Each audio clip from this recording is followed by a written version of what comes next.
भारत का एक ऐसा राज्य जहां नमस्ते के लिए नेको वानंका या वानंका कहा जाता है। इस राज्य में भारत का सबसे बड़ा स्नो पार्क, दुनिया की सबसे बड़ी फिल्म सिटी और आजकल भारत भर में छाई टॉलीवुड इंडस्ट्री भी है। ये एक ऐसा राज्य है जो नवाबों की नगरी, चार मीनार का गढ़ और निजामी संस्कृति का प्रतीक है। इस राज्य को तेलुगु भाषा का आंगन कहा जाता है और ये एक ऐसा राज्य है जिसका आज से 12 साल पहले तक कोई अस्तित्व ही नहीं था। इस राज्य का गुजरा हुआ कल जितना अजीब था, वर्तमान उतना ही रोचक है और ये वही राज्य है जहाँ से दुनिया का बेशकीमती कोहिनूर निकला था। जी हाँ दोस्तों, बात हो रही है तेलंगाना की। तो चलिए फिर बिना देरी किए निकलते हैं तेलंगाना के इस शानदार सफर पर। लेकिन वीडियो को शुरू करने से पहले अगर आप हमारे चैनल पर पहली बार विजिट कर रहे हैं तो प्लीज चैनल को सब्सक्राइब करके बेल आइकॉन प्रेस कर लीजिए। दोस्तों, सबसे पहले आपको बता दें कि तेलंगाना को the land of Telugu people के नाम से भी जाना जाता है, क्योंकि ये राज्य दिलदार और खुशमिजाज तेलुगु लोगों का ठिकाना है। तेलंगाना आंध्र प्रदेश से अलग होकर बना भारत का 29वां राज्य है और हर किसी के बीच हरे भरे जंगलों, जगमगाती झीलों,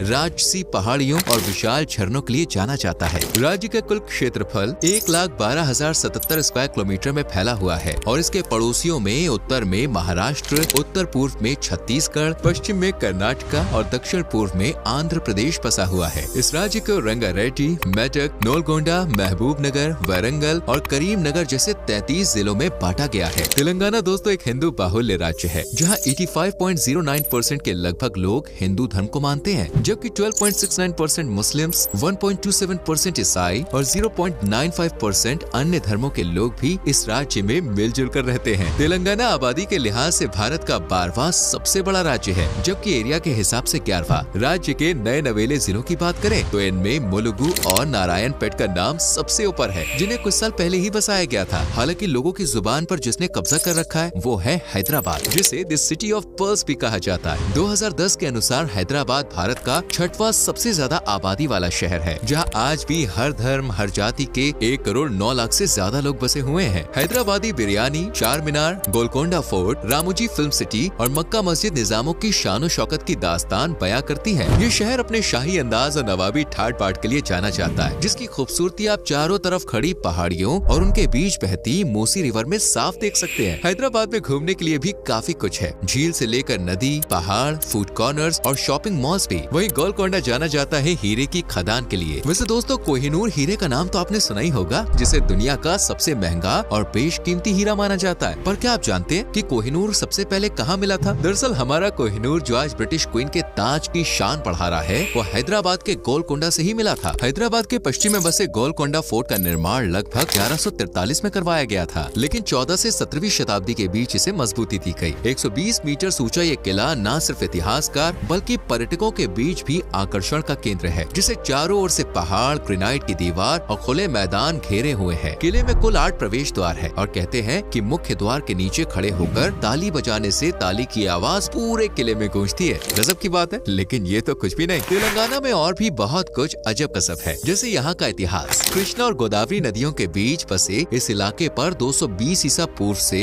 230 ईसा पूर्व तक सातवाहन वंश का शासन रहा, जबकि 1083 से 1203 ईस्वी तक यहाँ काकतीय वंश के राजाओं ने शासन किया। ये वही समय था जब प्राचीन तेलंगाना स्वर्ण युग का साक्षी बना और वारंगल यहाँ की राजधानी बनी, जबकि 1309 में अलाउद्दीन खिलजी के जनरल मलिक कफूर के हाथों काकतीय वंश का खात्मा हो गया। इस तरह कभी खिलजी वंश तो कभी दिल्ली सल्तनत, मुगल साम्राज्य और अलग अलग राजवंशों का यहाँ झंडा लहराया, जिसके बाद 1947 तक ये क्षेत्र ब्रिटिश और निजाम के अधीन रहा। इस दौर में तेलंगाना विद्रोह की ज्वाला भड़की और 1947 में भारत के आजाद होते ही हैदराबाद के निजाम ने खुद को भारत का हिस्सा मानने से इनकार कर दिया। लेकिन 26 जनवरी 1950 को आखिरकार हैदराबाद रियासत भी भारत का पूरी तरह से हिस्सा बन गई और इस समय तक तेलंगाना हैदराबाद का ही हिस्सा था। लेकिन 1 अक्टूबर 1953 को जब भाषाई आधार पर देश का पहला राज्य आंध्र प्रदेश बना, तो कहीं न कहीं तेलंगाना के अलग होने के आसार भी नजर आने लगे। और ऐसा ही हुआ 29 नवंबर 2009 को, जब के चंद्रशेखर राव की लीडरशिप में टीआरएस ने भूख हड़ताल कर तेलंगाना को एक अलग राज्य बनाने की मांग की। आखिरकार उनकी ये मांग पूरी हुई और 2 जून 2014 को तेलंगाना देश का 29वां राज्य बना और राज्य के पहले मुख्यमंत्री बने के चंद्रशेखर राव। तो इस तरह प्राचीन रियासतों से लेकर तेलंगाना ने भारत के एक स्वतंत्र राज्य बनने तक का सफर तय किया। राज्य की जीडीपी मौजूदा समय में $16.502 ट्रिलियन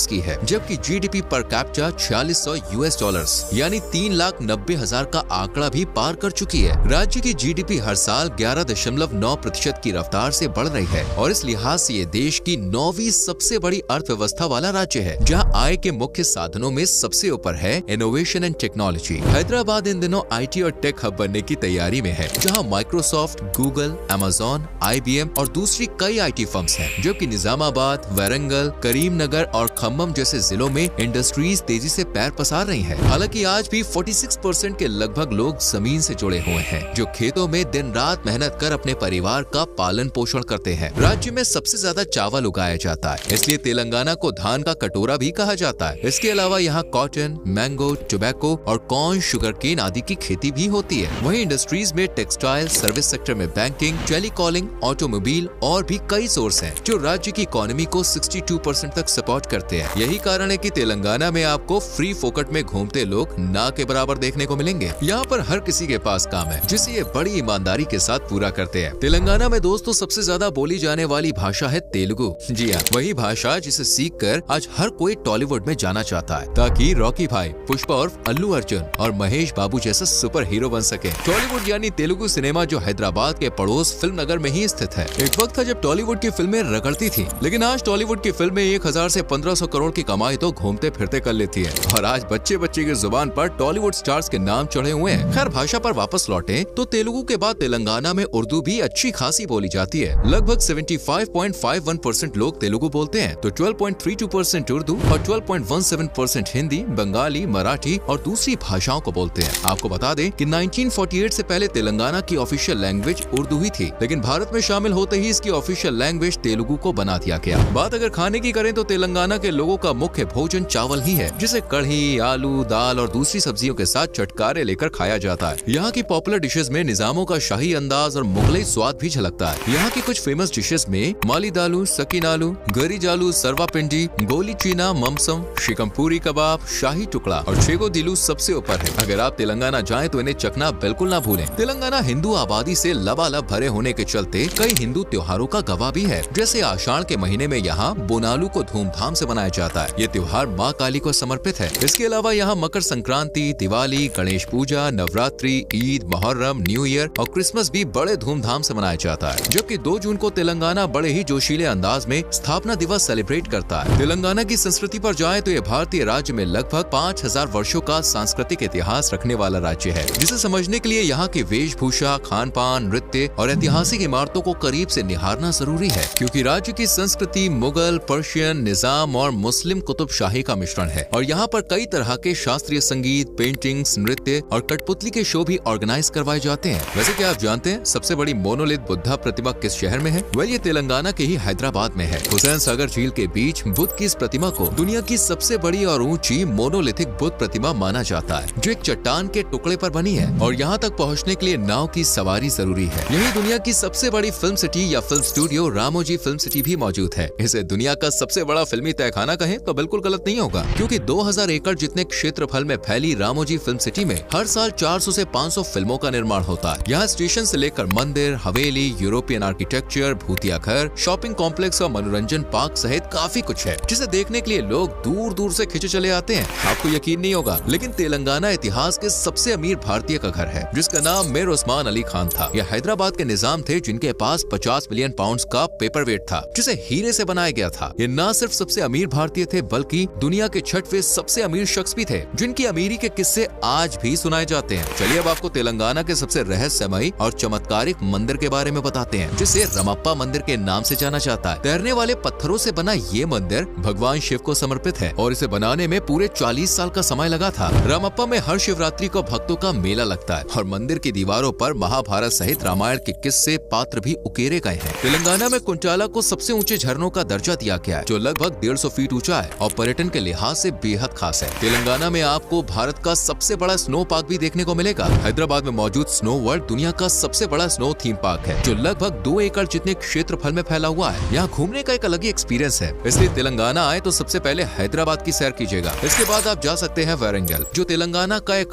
खास ऐतिहासिक, आकर्षक और लुभावना शहर है। वहीं मेडक शहर भी पर्यटन के लिहाज से काफी दिलचस्प है। इनके अलावा आप जा सकते हैं निजामाबाद, रामागुंडम, खम्मम, महबूब नगर, आदिलाबाद, नलगोंडा और सिरकेला। लेकिन तेलंगाना जाने के लिए कम से कम 1 हफ्ते का समय निकालें, क्योंकि इसके हर शहर में इतना कुछ है कि आपको कम से कम 1 हफ्ता तो लगे लग ही जाएगा। यहाँ जाने के लिए परफेक्ट टाइमिंग की बात करें तो सबसे अच्छा समय नवंबर से फरवरी के बीच का माना जाता है, क्योंकि इस मौसम के दौरान सैलानी तेलंगाना की खास जगहों की सैर बिना किसी रोक टोक परेशानी के कर सकते हैं। तो दोस्तों, ये था तेलंगाना राज्य, जहाँ तक पहुँचने के लिए दिल्ली, मुंबई, कोलकाता जैसे शहरों से डायरेक्ट फ्लाइट और ट्रेन की सुविधा है। वैसे आपको तेलंगाना से जुड़ी कौन सी जानकारी पसंद आई, कमेंट करके जरूर बताएं। वीडियो को लाइक और शेयर करके चैनल को सब्सक्राइब करें और बेल आइकॉन प्रेस करें, जिससे आने वाली वीडियोस मिस ना हो।